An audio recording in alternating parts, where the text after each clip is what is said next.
Hey guys, welcome to the Nogada Family Channel. Igama lam nguNonkuleko. I go by Linku and I am a South African living abroad. Come on, Sive. I go by Sive. And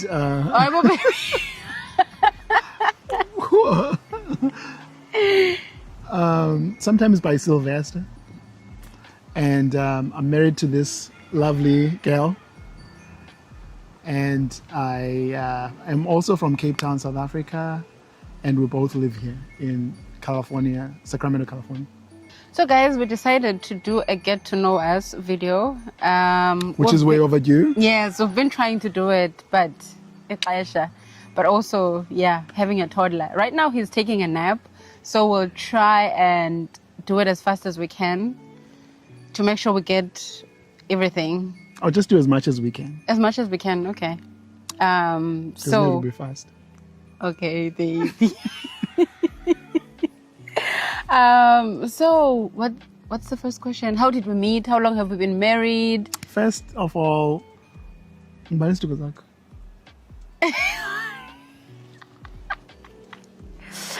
isituko sami ngumabhayi. Well, you'll have to explain ubana indoni isituko. So in America, people have a first name and a last name. And a last name. Sometimes a middle name, or generally a middle name.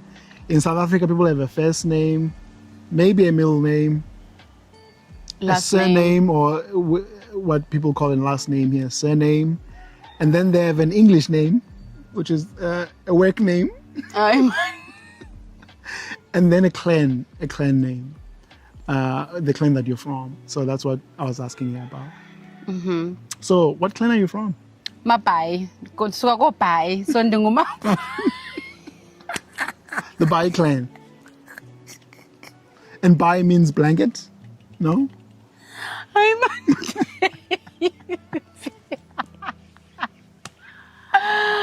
Oh my goodness. You're from the blanket clan. Makhateb. When usuka kokhateb. Well, Khateb ngonongala. So the crab. I know the crab clan. We do not eat crabs for that reason in our home. Khateb umthemkhulu ubhungana indlebe enhle zombini umashubathi washubathi impondo nenkomo nempondo zayo. Yes, there's more, but I'll stop there. Okay. First question. Do we believe? Yes, we are Christians, both of us. We love the Lord. And what else? We believe in the God of the Bible. Yes. Who sent Jesus Christ, his son, to die for our sins on the cross. But before he died, he lived a perfect life that we were supposed to live but could not live. Mm-hmm. And died the death that we deserve for our sins in our place, and rose on the third day and ascended to heaven, seated at the right hand of the Father. And those who believe in him, who repent and believe in him, shall have eternal life. Yes. So it's been a joy to know Jesus and to be known by him and make him known. Mm-hmm. That's a rough summary of the things that we believe. Yeah. What else? What else is important to share?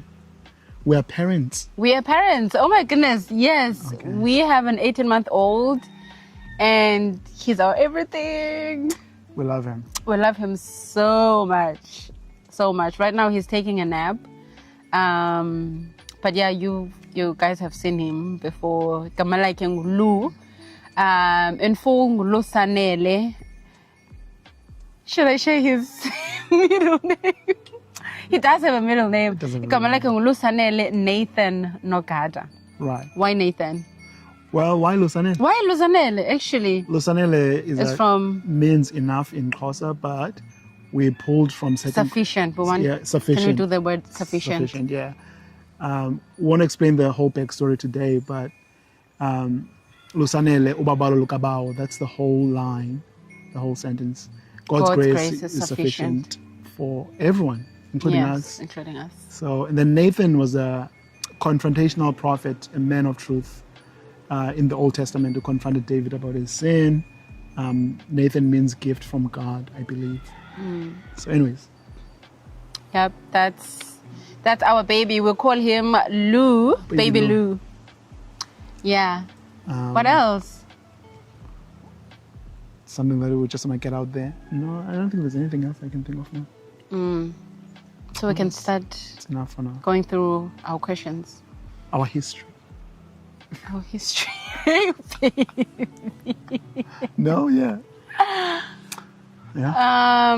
Okay. So we don't really have like set out questions. So we'll just kind of like wing it. Yeah. How did we meet? We met, it's a long story, but do you want me to summarize? Yeah, someone. Okay. So we met in Stellenbosch, Kayamandi, where Linko grew up. I worked at a nonprofit there called Koyasa, and Linko was one of the participants at the nonprofit, and you were part of the choir, kids choir that they had. Senza Ito in the US. I'm not going to explain the whole thing, but you had just come back from one of those tours to the US, and you guys were pretty famous. You had some kind of celebrity status because you been American, and it was a big deal, really. Mm-hmm. And I remember hearing about that when you got back and seeing you for the first time, and I said to you, "Hey, Miss America." So that was my pickup line. And we're like, I did, and I was like, who is he? yeah, and I was new to that community because I grew up in Khayelitsha. Mm-hmm. Kayamandi is 30 minutes from Khayelitsha. But anyways, yeah, that's how we met initially. And then a few weeks after that, went to camp. Not even a few weeks, a week later. Yeah, Nyanzel, a week later. A week later, we went to a camp. Together. And at the camp, that's where we got to sit down and talk about the feelings that we had for each other. And we didn't talk about our feelings, quick camp. Oh, we didn't? No. Oh, what happened at the camp? We were just, when you look at each other, keep locking eyes and stuff like that. And then we prayed together last night of the camp. We prayed together. Yeah, I happened to be partnered with him to pray. So we were praying in partners. And then when I came, he was the only person that did not have a praying partner. And so I partnered with him, and then we prayed together. Look at God's providence. We prayed together. It was actually a beautiful time because you shared about your family, I shared about my family. Right. And we shared a few prayer requests, and then we started praying for each other. Right. And then the camp was over. I realized I had deep feelings for you, but I did not We did not exchange numbers. I did not have your... Did you have a cell phone back then? I didn't, actually. I had a phone, Motorola, on one of those nice fancy Motorola phones. And I BlackBerry. But anyways, I didn't have your number, and I remember after we came in, I was trying to do more research on you, asking around who you were, how to get a hold of you, and I believe that I was supposed to. Me and two of my friends were going to this Bible study, and it was a class, actually, a commitment that we made. And I was supposed to go to class after camp, but I was just too much in my feelings about you. So I didn't want to, go to the Bible study class. And Zandi, actually, I just didn't go. I was just too, which one go when you're in love? In love? I don't know. Too in love, I guess. Love struck or something. And then a few days later, I think you came to visit the organization, where I worked, and then we got to sit down and talk. Yeah. Which was sweet. Yeah. We can always tease it out more later on, but that's how we met. Mm-hmm. Yeah. And then, we met, and then we got married. We met, got engaged. Had to pay lobola. And then we got married. Yes. I think the next big question is, how did we move here? Like, what inspired the move? Yeah, it's a good question. What inspired the move to the US? I would say we wanted to, I think it was more of my thing initially. Yeah, it was your idea. Because I'd gone to school in South Africa. I had some college, classes under my belt. I think I did first year, second year and a half. I dropped out, I chat. And then I paused school, just worked and focused on life and ministry. And then I wanted to go back to school. That was the first thing. The second thing is that we wanted to explore the world. I wanted to explore the world. I wanted to live somewhere else. And this was inspired by some of my international friends who lived in South Africa, you know. Yeah.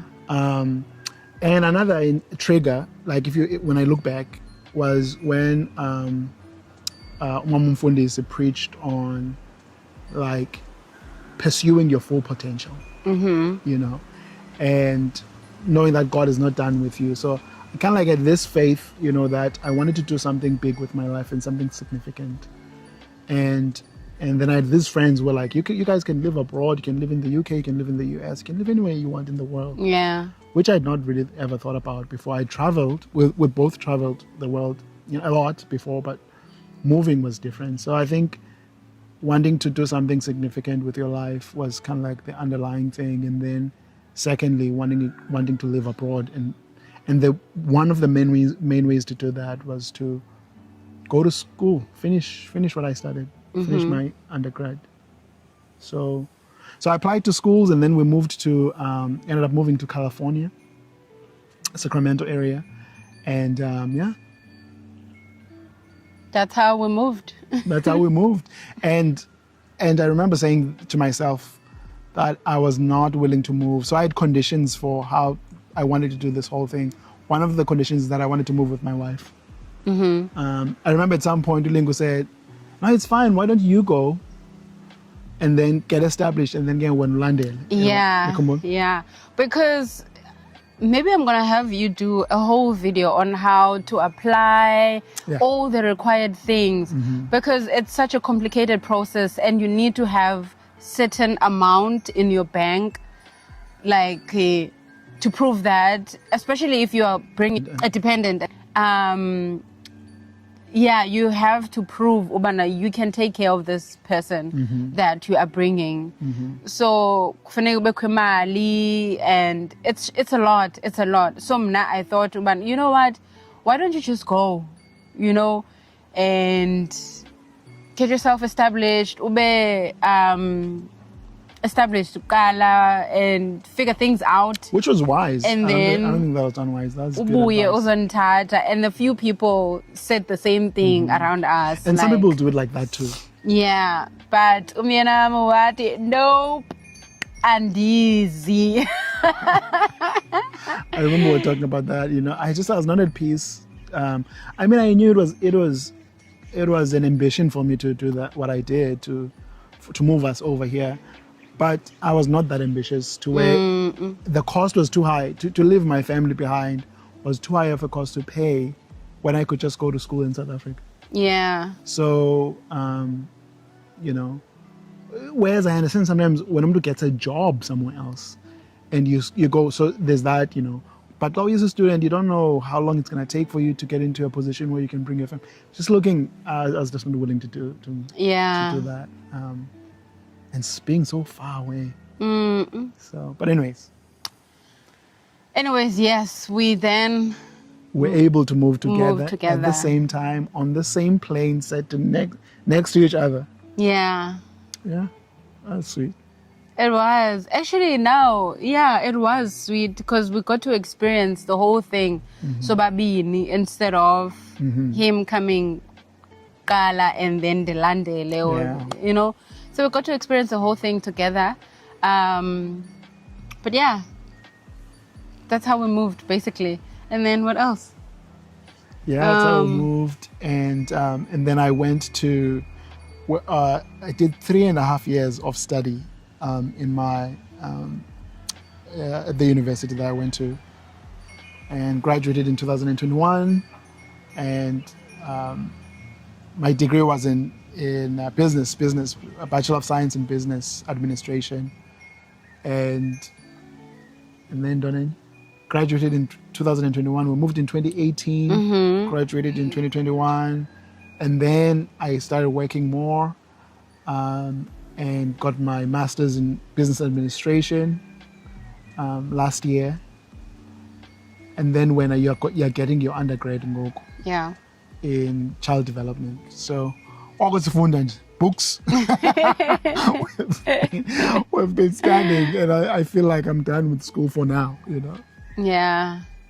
And we'll talk more about like our studies and all, but we'll have to do a video on studying here versus, going to school to South Africa and working here versus working back home, pay structure, employers. I think it'll be interesting. We can, see. yeah, we can do. So yeah, what were the culture shocks when we moved? I think after we got here, we realized there was just too much salt in the food. Yes. Literally. Yo. We went to a restaurant. Guys, when I tell you, Uba, I could not eat the food. It was super salty. Oh, yeah. It was super salty. And it took us a few months. It took us a few months, yeah. Or maybe a few weeks. Maybe like 6 weeks or so to adapt and adjust, taste buds there to this salty, saltiness, oily, and sweet. And sweet. Yeah. And sweet.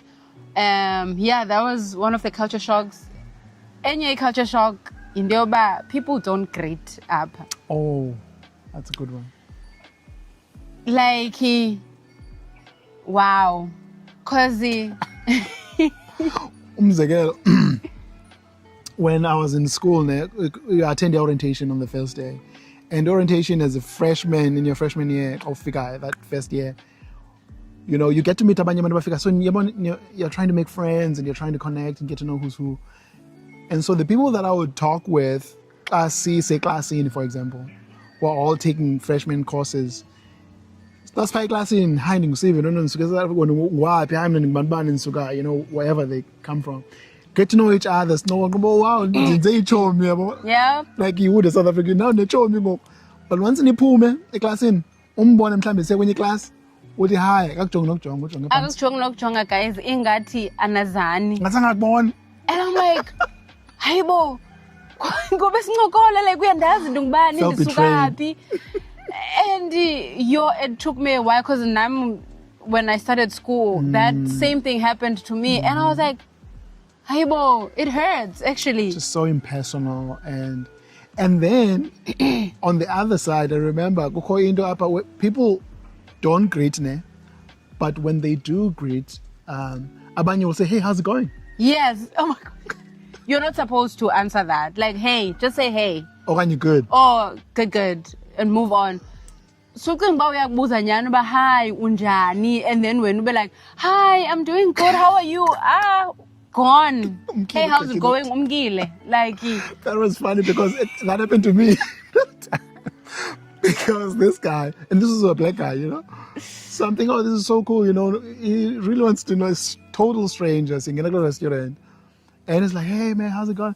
It's going good, man, and it's just, I'm going to explain gone. And he's like, he was so shocked. He's like, who is this guy? Why is he telling me his problems? I didn't, we'll call that, how do you describe it? It's like, it comes across as friendly, but not all that friendly. So it's kind of like, hey, how's it going? But not really. I'm not trying to make conversation. There's that fake smile. Yeah. But the core, there's nothing there. It's empty behind. Yeah. So that was difficult for us. It's coming from a highly relational culture. Yeah. Difficult to adjust. And then another culture shock. Driving on the other side of the road. Tell them about that, baby. Okay, so the steering wheel is on the left-hand side, upper, and you drive on the right? Yes. South Africa, you keep left past right. Upper, you keep right past left. So everything is on the other side of the car. I mean, on the other side of the car, on the other side of the road. So it was difficult. It was difficult and different for us to adjust and adapt to it. I remember this one incident where we started jika wrong. We were facing oncoming traffic, and we thought they were on the wrong side of the road. Yeah. You Wait, remember? no. Because the light was red. So that's me. And then we turned The wrong way. the wrong way. The only way we realized, because the person behind us kept honking at us. Mm-hmm. And I thought, oh gosh, people are always honking up. They're so impatient. I thought it was one of those. And he was like telling us, guys, you're going the wrong way. So yeah, anyways, we went the wrong way until the cars started moving towards us. And we're like, oh my goodness. Luckily, the road there were 4 lanes. 4 lanes. So we were able to do like a quick U-turn. Yeah. Since that incident, we paid attention from there. And a few years later, we're driving somewhere, and we saw probably an African guy, driving on the wrong side. On the wrong side. And we just laughed. Roseville, was it Roseville? Yes. I forgot about that. Welcome to America. And he was like, you know. And then the difficult thing is that it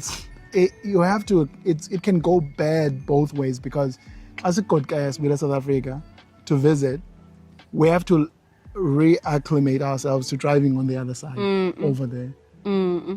And if you're not careful, you might make the same. Another culture shock? I think I don't know, I can't think of another one, but yeah.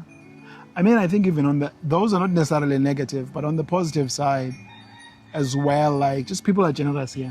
I think we've grown to be more generous. Yeah. Gemali particularly, because I think sometimes in South Africa is in the culture of Ubuntu, and Ubuntu culture is sometimes just sharing. Generally, think about it, lalini, it's sharing maybe ukutya, sharing, but imali, we don't share imali.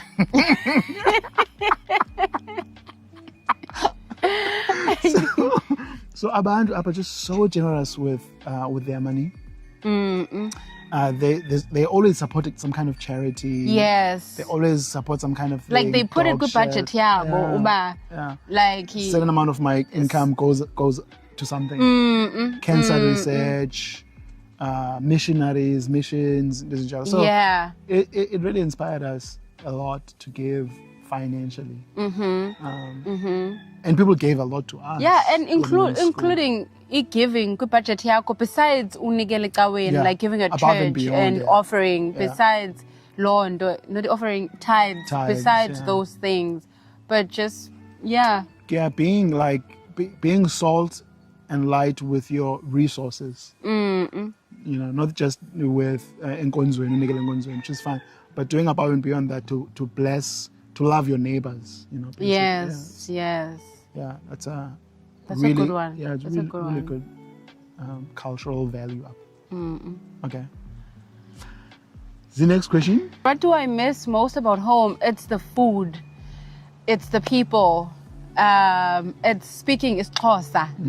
Like when you go to a restaurant, you ordering isiXhosa. Or even if you are ordering isiXhosa fully, but you can mix and move between languages kamnandi freely. You can just posa igama lesiXhosa, igama le-English, igama lesiZulu or Sesotho. Like just that diversity with languages. Right. I miss that so much. And then obviously ukutya. I miss ukutya. I miss umphokoqo. Umngqusho was not even my favorite back home, but like ndiyamkhumbula umngqusho nepapa ndiyayithanda ke ipapa nekhaphetshu just ukutya okusimple ipapa nekhaphetshu nesausage. I miss the meat, i-braai meat, umbengo ekhayelitsha, i-steamed bread, but umbengo, idombolo, like like when you miss home, you even miss the things that ungazitya, like uqonda nasana ndifuna umqanda utya gqitha okanye i-lucky star. I-lucky star is one of the things that when qonda hayi andisayitya gqitha sikhula, but ngoku it's like if unganiki i-lucky star because azithengiswa apha isn't, because azithengiswa apha, you don't have you basically you have a few things ezithengiswayo online that are pretty expensive. But when we miss home, like ngoko, about a week ago, I ordered Imaze meal, 1 kg. Sayiphelile. Yo. And maybe Mali, for example, let's say an equivalent of how much in rands? It was probably like 120 rands. 100 Just the 1 kg. 1 kg, guys. 120 rands. That's Yeah. good. But when you're desperate, when you miss home, like when that homesickness kicks in, like when it hits, you will do worth it, whatever. Yeah, it's worth it. And I miss pies, meat pies, because upper they have fruit pies, like dessert pies. They don't have the meat pies that is in us, like steak and kidney pie. Yeah, I wondered about steak and kidneys. Is it human kidneys or is it? I'm on baby. Oh, unje ke wena. What do you miss about home? I miss my friends back home. I miss my family, both our families. Like, I just miss the people, the fun, the laughter, and the genuine, like, community, where you feel like you belong and you love them, they love you. And we've found some of that. Don't get me wrong. We've found some of that here. Yeah. But again, it's not the same as back home. We do have a good community that loves us, and we love them too. So, but I miss that. But life will up ubis money. It's all about the hustle, I think. You will spend a lot of time working. So, and I think it's similar in South Africa. People work in South Africa, but people still do make time to see each other on weekends. I think it's more about when you do see each other, it's maximized. And you can also visit each other without scheduling it. Yeah, after you have to schedule visits. Like, for an example, in 3 weeks, for example, it's already on the schedule. It's already on the schedule. I was going to talk about them. Uba, we actually scheduled it, I want to say, around August. And we're meeting them go October. We scheduled this. This is a friendly visit. Yes. Ayikho apha into yobana ayibo ndilapha emall ukhona endlini. Right. Like when you go about your business and then you're like, man, so and so lives in this neighborhood. Ukhona endlini ndingeza into zinjalo. Like apha it needs to be planned. It needs to be scheduled. You can't just drop by. You can't just drop by and I was just on the phone with a friend. I said, we decided, Brian, we have people coming over. A friend in South Africa, we have people coming over. I was like, oh, I miss that. It's like we decided Brian, and then you invite Brian. That's not gonna happen here. No. You can't just tell people to show up at your house today on the day off. No, it's not happening. So I think just those things where it doesn't jalo. Yeah. That we miss about home. Yeah. I miss church. I miss church. The way we do church. The way we do church. We go to church up. It's nice. But Tina, we are such we're so expressive. Expressive, yeah. Ne?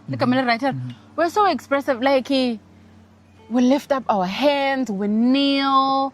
Like we are free, we are loud, we dance, like also and like even if we meal, like you can see the face, like the emotions, you can see something that encourages you. And that encourages you. Whereas Abba, it's like Yeah, I think it's not a bad thing. It's their culture. It's how they do church, and that is how we do church. It's just that, when you come into a different culture, it's hard. I've learned to worship ngelo hlobo and still feel like I worshipped, but it's just hard. You still miss that side. It's not your most authentic expression. And now I like moving. Like, I want to dance, like, I want to dance. Gyra, whatever. You are enough. And then you lost on your side. But where it's like, no. It just comes with living. If Behlala China, for example, would have to deal with Chinese culture. With Chinese culture. So it's just it's inevitable. But yeah, I guess we're just being honest. So what's your favorite vacation destination here? Here, Las Vegas. Yes. Guys, we love. We don't gamble. We don't gamble. Las Vegas is known as, yeah, I guess in the gamblisha and stuff like that. But it's our favorite. Sin City. But it's actually our favorite place. Why? It's our favorite vacation destination. Yes. Because it's beautiful. It does give the American vibe. The America we saw on TV. The America we saw on TV. The America they sold to us. They sold to us. You go to Las Vegas, East Strip specifically. Stay with Strip. Don't go outside of the Strip. But yeah, oh my gosh, yeah, it's beautiful. It gives American vibes. Nyani. Yeah. Would you agree? Yeah, I agree. It's our favorite. Completely. Like I went on a work trip recently and I stopped over in Vegas. One of my layovers was there. And yeah, it's beyond, if you can look past all the sinfulness and craziness and stuff. Well, I just love the tall buildings. You can walk into a resort and just it's so beautiful. It is. It's like, to me, the event thing, but it's like free entertainment. You are entertained just by walking your eyes. Yeah, you can go in and out of the different hotels. And you're learning something, you see something beautiful, something new. They even have the Eiffel Tower, and it's like you can find Paris in Vegas. You can find Paris in Vegas, you can find New York, you can find Italy. Italy, yes.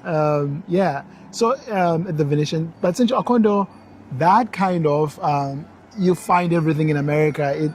That's what you see in the movies. That's what Hollywood sells, and when you go there, you actually see it. So I think that's nice. We like it. It's crowded. If you like city life, you'd love Vegas. I think that's what the other things about Black South Africans, that when we go on a vacation, we want it to be luxurious. You know. Don't take me camping. Like, those things are not for us. Tent camping, to be specific. Yeah, we want it to be like because Ubombe too, we grew up with like very basic lifestyle, at least us and people that we know. So when you go out, you want to feel like you're out. Yeah. And so Vegas offers that. It needs to feel like a treat. Yeah, like something out of the odd. Yeah, out of the ordinary. Yeah. The day-to-day. Yeah. So you get that at Vegas. Yeah, very nice. And then at an affordable rate. So it's not too out of your, budget, so to speak. So yeah. Very nice. But still nice. Anything besides Vegas that you like? Hawaii is nice. Hawaii is nice. Hawaii is nice. We went to the big island. What island did we go to the first time? Oahu. Oahu was beautiful. We loved Oahu. We loved the big island too, but it was different with Umtana. We couldn't explore that much. But it was still beautiful. It was nice. It reminds me of Cape Town in so many ways. It's mountainous and green, and Fichana Manzi, obviously an island, and the culture. People are very nice. Hawaiian culture is different from American, even though it's a part of America now, but it's different. It's very diverse, and so that's nice. Yeah, it's nice. Hawaii is nice. Yeah, our lives have changed a lot since we've had Ulu in great ways too. But what are some of the ways that our marriages kind of had to adapt now that we're parents?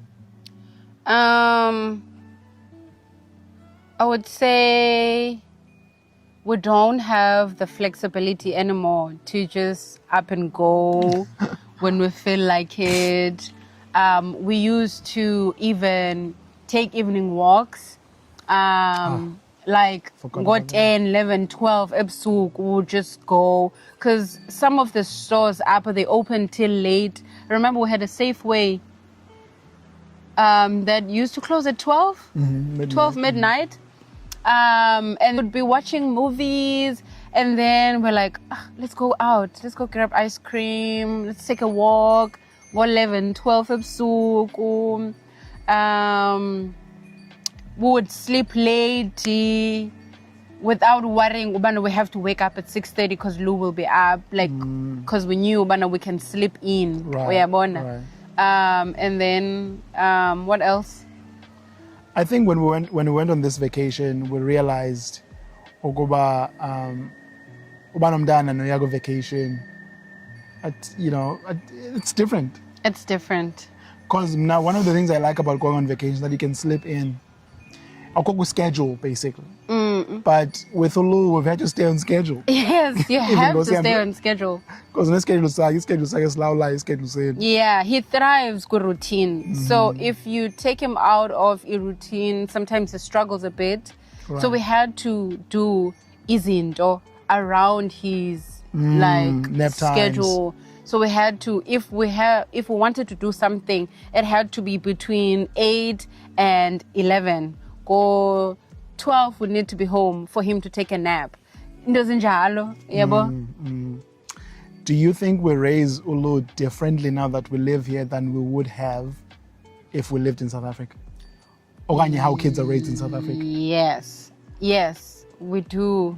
How different is our parenting style now that we live here than people back home? Boom, boom. I think one of the things that just came to mind in Doba, Ulu started sleeping on his own. Like, when I say on his own, like bedroom yakhe. We kicked him out of our bed. At 6 months. He never slept in our bed. First of all, he never slept in our bed. Ebelala next to our bed. He slept kwibassinet erumini yethu for 6 months. At 6 months, he went to sleep in his room. We put him in his room, and which helped me because I was always afraid that if I had a child, guys, exactly. So that was good. Anyways, yeah. So he moved out of the room at 6 months. At 6 months, we has lalela independently erumini yakhe, and he sleeps throughout the night. So he sleeps at. We also, I don't know if a lot of parents do. I don't feel like a lot of parents do in the nighttime routines in South Africa. I don't know. But he has a routine. 7 o'clock we start at bedtime. 7:30 ulele. Sometimes if we're out, we might start at bedtime a little late, like 7:30 or 8. 8 o'clock, yeah. But yeah, we lala go 7:30 or 8. Avuke have 6. Yeah, we also sleep trained, which I don't think is something besinoyenza babesisa South Africa. Yeah, asimshushuzeli ne. Ayelalayo. We pray with him and then simbeke phansi alalele. Yeah, we trained him at like 4 months to do that, like to self-soothe. Yeah. Yeah, which is different, because if you think about it, like, Ulu has never spent the night in our bed with us the whole night. No. And just saying that out loud sounds crazy. Sounds crazy. Growing up how I grew up and seeing how other kids grew up around me. Yeah, I never imagined that would be the case. What I like about it, what do you like? What I like about it is that izinto zakho can be on schedule. Hi, kitty. Hey. Mfondini. Hey, is up? Baby, mna ndiyazi mos Yazwe kat. Hey. Ufuna ukungena ku video? Come here. Oh. Come here. Come here, kun cat. I think what I like about it is that you can plan your life better than bungayazi bokwenza kanoni. But I mean, I think in South Africa also, like when we were there visiting, you can just take umntanakho with you. They'll manage. Apha kulula because you don't have that much going on outside of zonke zabo ziplaniwe. So you know when people are coming over, you know when that. So I think it's easier for that kind of thing. Your baby lekati ngathi ufuna uqhubela. Ayizokwenza ntoni? Why is so kumu, baby? Because he can sense your fear.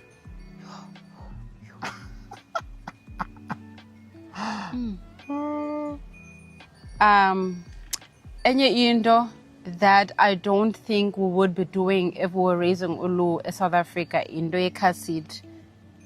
Yeah. Yeah, because Apa Ulu is always in his car seat.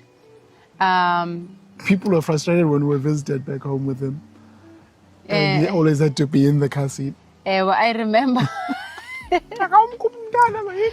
Esisitulo sigqiba ispace man. Yo singathi mfungula lo mntana kuhlale omnye umuntu apha.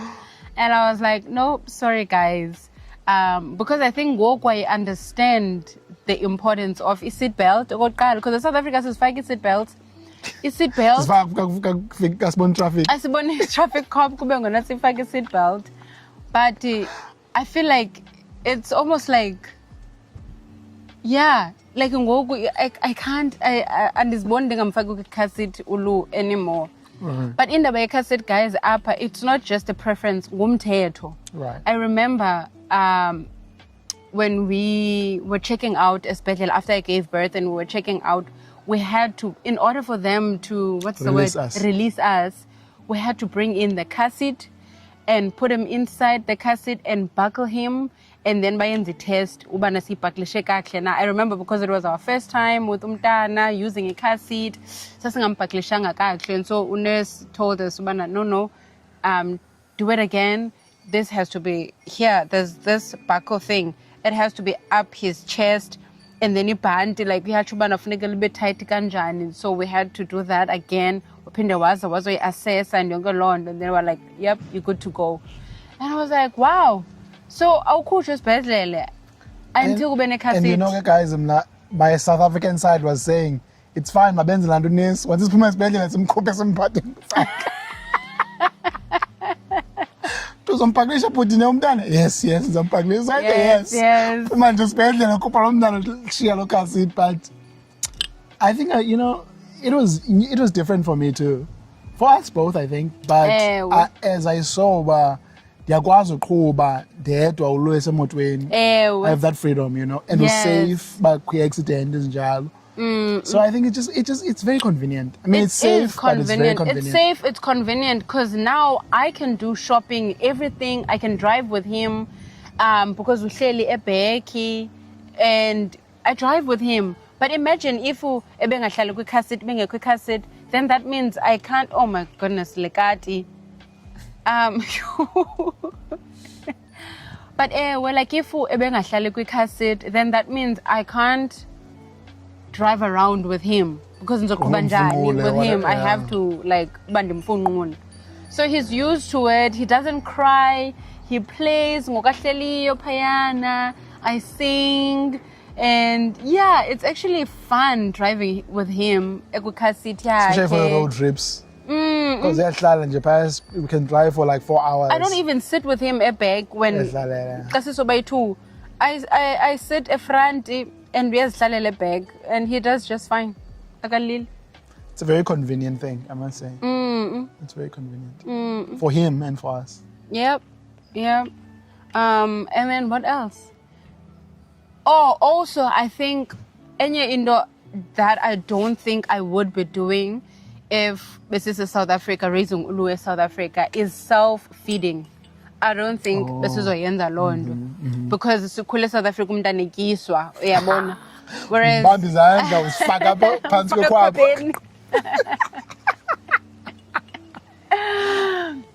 apha self-feeding like, for even when you go to the checkup appointments for yena umntana, they have a questionnaire. They will ask ubana, does umntana sit in a rear-facing car seat, uyazikisa, into ezinjalo, yabo, meaning they are expecting you to do these things, uyabona. So yeah, I don't think bezoba ne-high chair, maybe bezoba nayo, I don't know. I don't think so though. I don't think bezoba nayo high chair. I don't think ngikeqala uzikisa at 6 months, because at 6 months we did like what is it called? Like self-feeding, basically. Yeah. Like ubekukutya, and then he starts eating. Ngoku he's very independent. Like we has very independent. which is so nice because we can sit around the dinner table late, even for lunchtime. We just put ukutya kwakhe phayana, we sit around the table, we're all eating at the same time. I don't have to hold him, feed him kala, and then dike. We don't do any of that, which is such a breeze. It's nice, actually. I love it. Yeah. I might like it. I mean, I'm thinking about, I always wonder about how much would we have done things differently if we still in South Africa. I always wonder about that. It always fascinates me to just think about it. And, you know, when we do go visit, we adapt a little bit, which is good. Asiko as routine as we are up. Yeah. Which I like that balance, you know, because abanye can just say, you know, it's all about routine. Abanye no routine. I think sometimes you need a good, healthy mix of both. But Ulu, as a result of a routine, one of our friends, you know, is on the clock. But one of the things with the confidence that I see he has, like he's so particular about what he wants and what he doesn't want. And it makes it easy to parent him because, you know, okay, yes, nice strawberry, okay, this is nice strawberry, that's phone. And it doesn't mean like he's just being done. Sometimes because he doesn't want it. So he knows what he wants. He knows what he doesn't want. Age. I mean, he's only 18 months. So that's good. Like it's good for his own confidence and one's decisions at this age already. Yeah. Also, we learned this. Which also comes from love. Sorry. Which also comes from the training at Montessori. Are you gonna tell them you're Montessori trained? I forget about Montessori. I'm on baby. Another day. It's a different video altogether. Yes. But like he knows what he wants. He's very independent. Like if let's say we're on a clock, you know, he needs to eat and you try to feed him. Yeah, because he's so used to feeding himself. Like frustrated because especially if it's like different things. Maybe like there's rice, there's butternut squash, there's chicken, and then he wants to start with chicken. If he wants to start with chicken, there's no way around it. Like also men are frustrated, just let him do his thing. Also eat chicken yake, and then he will eat butternut squash and then rice or whatever. But if he decided, this is what I want to start with, he will do that. Even when PTSD and doing and come yo,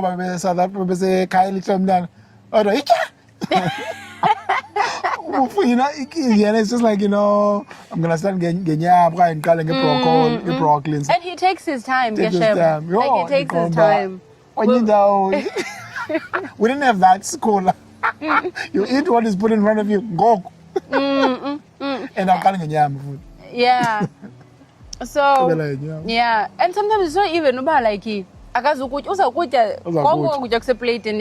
he's he's a good eater. It's just that this is what he wants to start with. So controller but anyways, this concludes our video because of Vukelo. But now that you know us a little bit more, what else would you like to know about us? I think people should send us questions about things that you're curious about. Now that we've given you, this was kind of like a big overview. Yeah, we didn't have set questions, so we were kind of all over the place. Which is fine. Yeah. We're kind of like all over the place generally. As a people. But yeah, comment, let us know what questions you'd like to, and maybe we could do a follow-up video. Okay, one more thing. Okay. Kula question like, did you ask this question? Which one? Like, different journey now that we are parents. Like, I miss our jam sessions. Oh yeah, me too.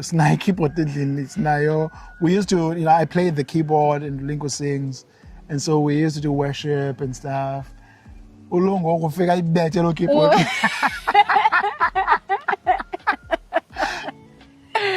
And we can't do it Tailele because the office is right next to his room. And the keyboard's over. So yeah, keyboard is the office and we can't do it Tailele. And then when we try to do it while he's awake, There's no Sana, he doing wants it. to play the keyboard Forget now. about it. And then yeah, when we're singing, he will just start screaming Nai and he wants to be part of it. Asikwazi ungena emoyeni nje. But yeah. Yeah. Sweet. Parenting is a joy, and Do you want me to go get him? it's an adaptation, it's a change. No, I think let's end things here. Okay. But yes, thank you guys for watching. Thank you for your love and following us, subscribing, liking, commenting. Thank you. We appreciate that. This is it. Anything you want to say? Just so proud of my wife for doing this, for creating a YouTube channel, stepping out, putting yourself out there Yeah. like this. You've been great at it. You're really good at this. So I'm proud of you. But yes, thank you guys. Yeah, we'll see you on the next one. Bye. Peace out.